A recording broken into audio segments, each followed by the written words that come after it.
Now let us start with the construction of galvanic cell. Galvanic cell. The simplest galvanic cell is Daniell cell, and this Daniell cell is made up of two half cell. One is known as oxidation half cell and another one is reduction half cell. Construction को समझिएगा. This is oxidation half cell. Oxidation half cell बनाने के लिए हमने एक beaker लिया. इस beaker में 1 molar zinc sulphate solution place किया. 1 मोलर जिंक सल्फेट सॉल्यूशन.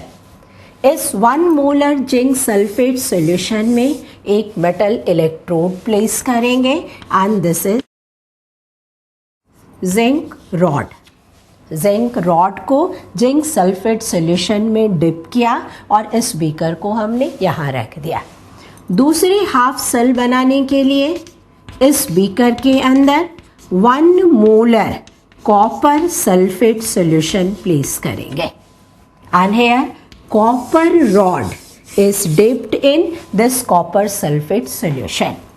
अब एक beaker plus metal rod, this is called redox couple. तो देखिए दो हाफ सेल हमने बना दिए.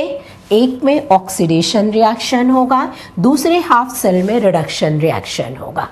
These two half cells are connected through wire.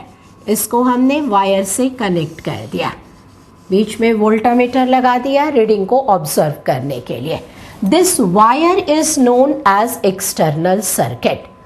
Current flow तभी करेगा जब इन दोनों हाफ सेल को एक इन्वर्टेड यू ट्यूब से कनेक्ट किया जाता है and this inverted U tube is known as salt bridge. Salt bridge.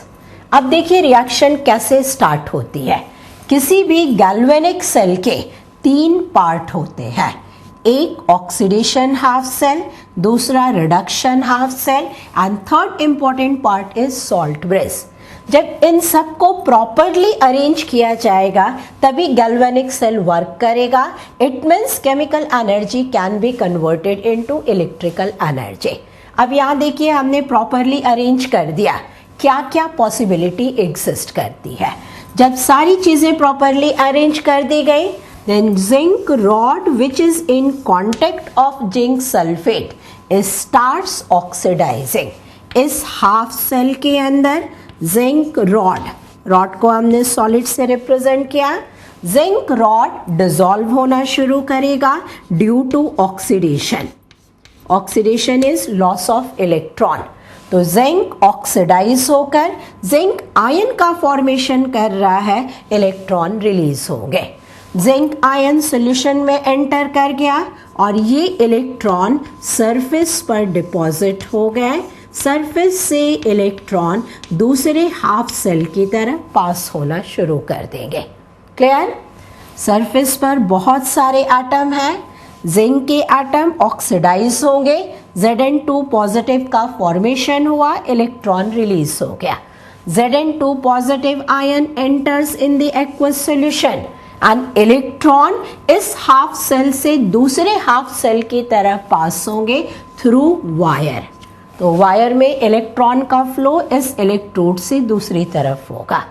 Now remember, जिस इलेक्ट्रोड पर ऑक्सीडेशन रिएक्शन होता है उस इलेक्ट्रोड को हम बोलते हैं एनोड. तो यहाँ पर जिंक रॉड को क्या बोला जाएगा? एनोड. इलेक्ट्रॉन यहाँ से निकल करके कैथोड पर पहुंच रहे हैं, दूसरे इलेक्ट्रोड पर पहुंच रहे हैं. अब दूसरे हाफ सेल में रिएक्शन देखिए. इस हाफ सेल के अंदर प्रेजेंट है copper sulphate. Copper sulphate is a strong electrolyte. Copper ion and sulphate ions are present. Copper ion इस मेटल इलेक्ट्रोड पर डिपॉजिटेड रहते हैं और जैसे ही इलेक्ट्रॉन वायर के थ्रू यहाँ पहुंचेगा, कॉपर आयन इलेक्ट्रॉन गेन करेंगे, रिड्यूस होंगे, कॉपर सॉलिड में कन्वर्ट हो गए. Reduction always takes place at cathode. तो आप इसको क्या मार्क कर रहे हो? Copper rod. And copper rod किसकी तरह काम करेगा? कैथोड की तरह काम करेगा.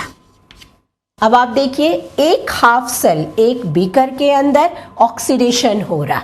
दूसरे बीकर में रिडक्शन हो रहा है. It means oxidation and reduction दोनों अलग अलग हो रहे हैं. So this reaction is indirect redox reaction. Indirect redox reaction.